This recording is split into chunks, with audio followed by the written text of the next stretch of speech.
If you're a complete beginner when it comes to editing and you want to make your vlogs look less amateurish and do it without the complexities of getting into the weeds of editing and needing complex skills, I'm going to show you 3 things that I do with my YouTube videos that I've been doing from the very beginning to actually make my videos feel more polished and more thoughtful. And with this video being sponsored by Motion Array, I'll share with you why you'll want to consider checking out their massive library of music and sound effects to use in your own editing workflow to easily and affordably further enhance 2 of the tips that I'm going to show you. It's not essential, but you'll see how those music and sound effects just add an extra layer. Okay, so if you've edited a few videos before and you're a complete beginner, you might be doing something like this when changing scenes.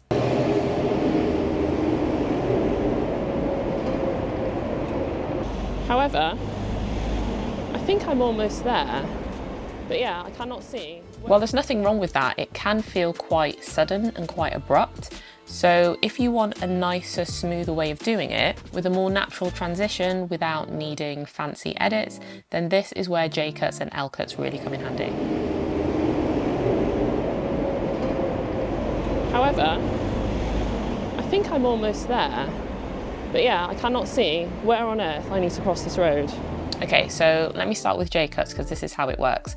Imagine you're heading from a quiet space, maybe your hotel room or a car, and then the next scene is a busy beach environment.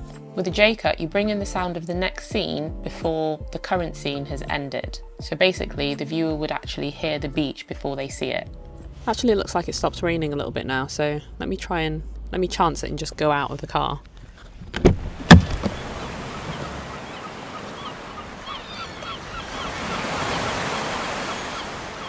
What this does is it pulls the viewer into the next scene gently. There are no hard cuts, just a smooth, immersive transition. You can even do this with music to set a new tone or a mood depending on what's coming next, and it's often what I tend to do in my vlogs. So you might be thinking, okay, but how do I do that and how do I get people to care about my content when I'm just starting out and making my vlog for the first time? So if you want to look for music that fits any mood, you can pretty much head over to Motion Array, hit the filter and select the genre, the mood, whether you want certain instruments. You can basically curate a list of tracks that you think will fit your scene and then choose the best one. And if you find something you like, you can hit this and find similar tracks, which is something that I like to do for a video where I know the mood or the theme is kind of the same throughout the entire video. So when I find my track, I download it and then I just start using it in my video straight away. And the other thing to note is that the music on Motion Array is licensed. So when you buy a subscription and you download the music, they will be licensed tracks. So you're not going to get copyright claims on your videos when you upload them to YouTube.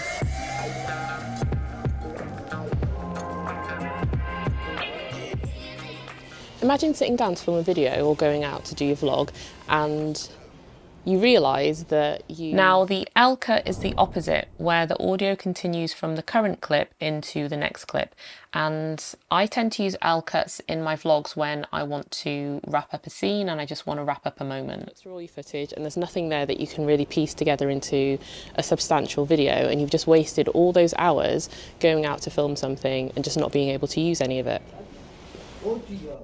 With an L-cut, you're basically letting the audio from the current scene move through visually into the next, and it just helps the emotion to carry through without cutting it off too soon. So yeah, these little edits, the J-cut and the L-cut, they're very simple to do, but they make your vlog feel way more intentional and thoughtful because you're basically guiding the viewer's ears and eyes so that the story flows naturally, and that's what good editing is pretty much about.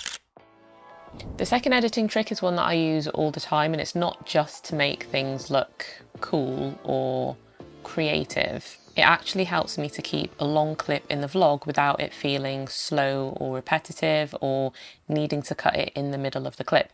And this editing trick is the speed ramp.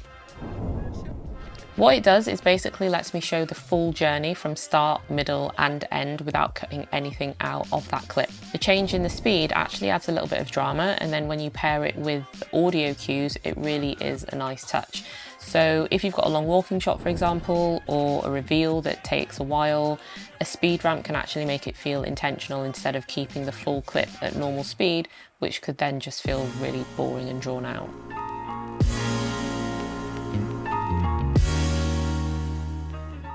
There's one instance in particular that I actually really love using the speed ramp for, and it's usually for establishing shots when I filmed with a drone, because when I fly from point A to point B, the shot is incredibly long and I just want to include the whole clip without it actually dragging on for the viewer.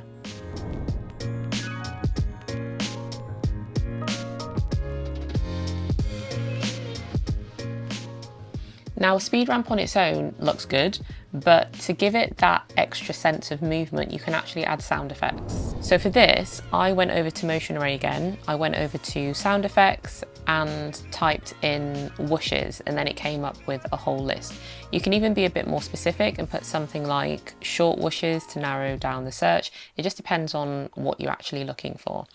Then when you find the one that you like, you can even click on it and Motion Array will actually curate another list of sound effects that are related or similar so that you can actually browse even more quickly. But one of the things that's actually really great about one of the sound effects that you choose when you download it is that you'll get a zip file of similar sounds so that you can add them to your project and then try them out and choose the best one without having to download one after another, which could otherwise get quite tedious. And so with the effect that you want to add, you just add it to the point where the speed ramps up and then fades out. So to create a speed ramp, you need to go to the point of the clip where you want the speed ramp to start, hit Shift B, and then go to the out point where you want the speed ramp to finish and hit Shift B again. And then in the middle portion, you're going to change the speed to be as fast as you want it to be. And you might have to just experiment with this a little bit by watching it back and seeing how it actually looks.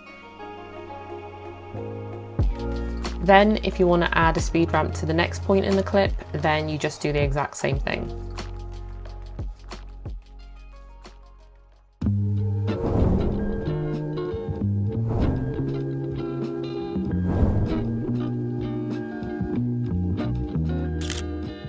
So the third tip actually comes down to slow motion, because if you've ever tried to slow down a clip that wasn't shot intentionally for slow motion, then you'll see that it just comes out incredibly choppy. The reason for that is because you can't create smooth slow motion unless your camera records more frames than you'd otherwise need for a normal speed clip. So I'm going to show you two clips. The first one was shot at 25 FPS, which is a pretty normal frame rate just for normal speed, and I'm going to slow it down to how beginners would normally do this if they wanted to get slow motion.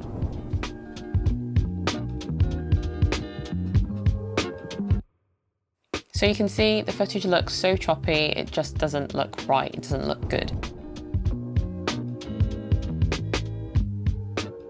So in order to do it properly, the first thing that you need to do is actually film in 50 FPS or 60 FPS or 120 FPS. And then once you have that footage and you bring it into your timeline, in Final Cut, you can actually select the clip,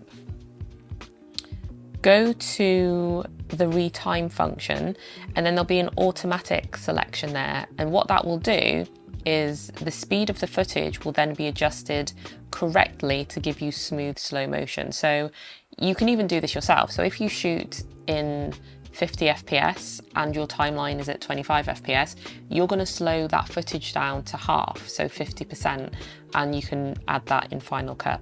But if you shoot in 60 FPS or 120 FPS and your timeline is at 25 FPS, for example, and you don't want to work it out, you can just do that automatic selection and then Final Cut will work it out for you.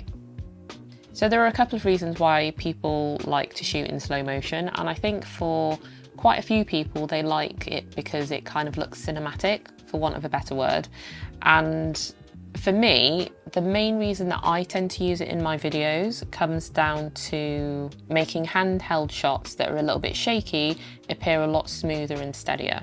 So if you're going to be shooting handheld and getting slow movements, using slow movements to get slow shots, and you want smooth clips without little shakes in them, then you can shoot the B-roll in 60 FPS or 50 FPS, and then you can make your movements slightly quicker since the shot is going to be slowed down. Then you'll have a smooth, steady shot once you've edited it.